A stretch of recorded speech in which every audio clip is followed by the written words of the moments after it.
더불어민주당이 오늘 7월 임시국회 소집을 요구했습니다. 협상 여지는 있다고 밝혔지만 사실상 의장단 단독 선출 수순을 밟으면서 여당을 압박하는 건데요. 국민의힘은 입법 독재 신호탄이라며 강하게 반발하고 있습니다. 국회 취재기자 연결합니다. 박기원 기자. 네, 국회입니다. 네, 국회가 한 달째 공전하고 있는데 야당이 임시국회 소집에 나섰다고요? 네, 민주당은 조금 전 7월 임시국회 소집 요구서를 국회 의사과에 제출했습니다. 법제사법위원장을 여당에 양보하는 대신 사법개혁특위에 참여하라는 제안에도 후반기 원구성 협상에 진척이 없자 단독으로라도 후반기 국회를 열겠다는 겁니다. 의장단 선출은 물론 상임위 구성도 단독으로 진행할 수 있다. 이런 압박 메시지를 여당에 던진 것으로 해석됩니다. 특히 마지막 협상 여지를 줬지만 특사 자격으로 필리핀에 가는 국민의힘 권성동 원내대표는 협상 의지가 없다고 날을 세웠습니다. 박홍근 원내대표 발언 들어보시겠습니다.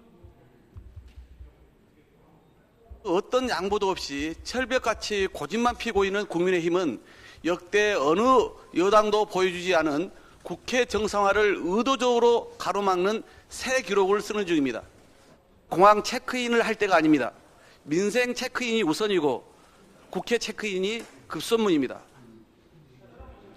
그러나 국민의힘은 검수안박 후속 조치인 사개특위는 받아들일 수 없다는 입장을 굽히지 않고 있습니다. 의장단과 법사위원장을 먼저 선출하자고 역제안한 상태인데요. 이런 상황에서 민주당이 임시국회 소집을 강행하겠다고 하자 입법 독재, 정부 발목 잡기라며 맹비난했습니다. 권성동 원내대표 이야기 들어보겠습니다. 민주당이 일방적으로 본회의를 소집한다면 이는 입법 독재 재시작의 신호탄이 될 것입니다. 또다시 우리 국회가 지켜온 협치 정신을 짓밟는 것입니다. 서해 공무원 피격 사건에 대한 여야의 공방, 오늘도 이어지고 있죠. 네, 먼저 국민의힘 진상조사 TF는 잠시 뒤 통일부를 찾아 간담회를 진행합니다. TF는 지난 2020년 사고 직후 북측에 구조 요청을 할 수 있는 채널이 유지돼 있었는지 확인하고 당시 문재인 정부의 조치가 적절했는지 따져 물을 것으로 보입니다. 민주당도 서해 피격 공무원 사건 TF 첫 회의를 열고 반격에 나섭니다. 전반기 국방위와 정보위 위원 등이 모여서 보고받았던 SI 자료를 공유하고 당시 상황을 재구성한 뒤 여당 공세에 맞불을 놓을 것으로 예상됩니다. 여기에 법치농단, 경찰 장악 저지를 위한 대책단도 출범했는데요. 박범계 전 법무부 장관과 전해철 전 행정안전부 장관을 단장으로 법무부 인사정보관리단과 경찰국 설치에 정면 대응할 방침입니다. 경제 어려움이 계속해서 이어지고 있는데 여야가 민생 행보에도 나섰다고요?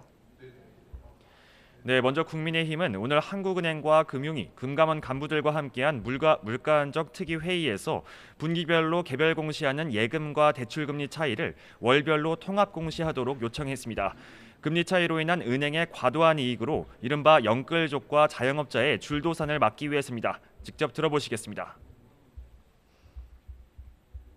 5대 금융그룹은 1분기 11조 3천억 원이라고 하는 사상 최대의 이득을 실현을 했습니다.